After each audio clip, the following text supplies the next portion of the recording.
జై శ్రీరామ్. అందరికీ నమస్కారం. మన భారతదేశం అతి త్వరలో ఇస్లామిక్ దేశంగా మారబోతుంది. ఈ వాస్తవం మీకు చెప్తే మీరు నమ్మసక్యంగా ఉండకపోవచ్చు, కానీ ఇది ఒక చాప కింద నీరు లాగా విస్తరిస్తున్న ఒక ఇష్యూ. వక్ఫ్ యాక్ట్ ని తీసుకొని వచ్చి కంటికి కనిపించిన ఏ భూమైనా ఇది మా భూమి అని వక్ఫ్ క్లెయిమ్ చేసుకోగలుగుతుంది. ఇందులో ఇన్వాల్వ్ అవ్వడానికి ఏ జ్యుడిషియరీకి కూడా, హైకోర్టు కానీ సుప్రీం కోర్టుకి కూడా కనీసము ఈ వక్ఫ్ వాళ్ళు ప్రాపర్టీ అని క్లెయిమ్ చేసుకున్న దాంట్లో ఆ మ్యాటర్స్ లో ఇన్వాల్వ్ అవ్వడానికి అసలు ఛాన్స్ లేదు. ఇలా ఒక యాక్ట్ ని తయారు చేశారంటే మీరు నమ్మగలుగుతారా? భారతదేశంలో కాంగ్రెస్ హయాంలో జరిగిన ఒక దుర్మార్గమైన యాక్ట్ కేవలం మైనారిటీస్ కి, అంటే ఈ దేశాన్ని కూడా ఇస్లామిక్ దేశంగా మార్చడానికి వాళ్ళ చేతికిచ్చిన ఒక ఆయుధం.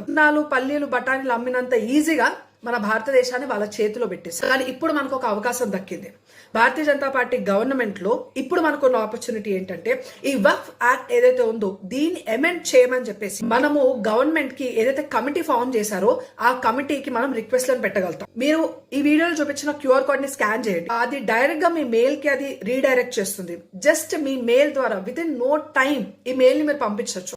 వక్ఫ్ యాక్ట్ ఎంత ప్రమాదకరమైంది అంటే, మీరు కష్టపడి కట్టుకున్న ఇల్లు వచ్చే జనరేషన్ కి ఇద్దాము ఒక ఆస్తిగా అని మీరు అనుకుంటున్నారు, కానీ వక్ఫ్ వాడు within no time Waqf board నుంచి ఒక పేపర్ తీసుకొచ్చి మీకు ఇచ్చి ఇది మా ప్రాపర్టీ అని చెప్తే దిక్కులేని వాళ్ళలాగా రోడ్డు మీద కావాల్సిన పరిస్థితి ఏర్పడింది. ఇది ఓన్లీ ఒక ఇండివిజువల్ కి సంబంధించినది కాదు. దేశంలో రైల్వేస్ తర్వాత ఎక్కువ మటుకు ప్రాపర్టీ ఉన్నది వక్ఫ్ వాళ్ళకి. ఈ ప్రాపర్టీస్ అన్ని వాళ్ళు ఎలా క్లెయిమ్ చేసుకున్నారంటే, ఈ ప్రాపర్టీస్ లో అసలు ఏమేమి ఉన్నాయి? మన గుళ్ళ స్థలాలు ఉన్నాయి, హాస్పిటల్స్ ఉన్నాయి, హోటల్స్ ఉన్నాయి, స్కూల్స్ ఉన్నాయి, విద్యా సంస్థలు ఉన్నాయి, ఇలా గవర్నమెంట్ ల్యాండ్స్ ఉన్నాయి, పార్క్ స్థలాలు ఉన్నాయి, చెరువులు ఉన్నాయి.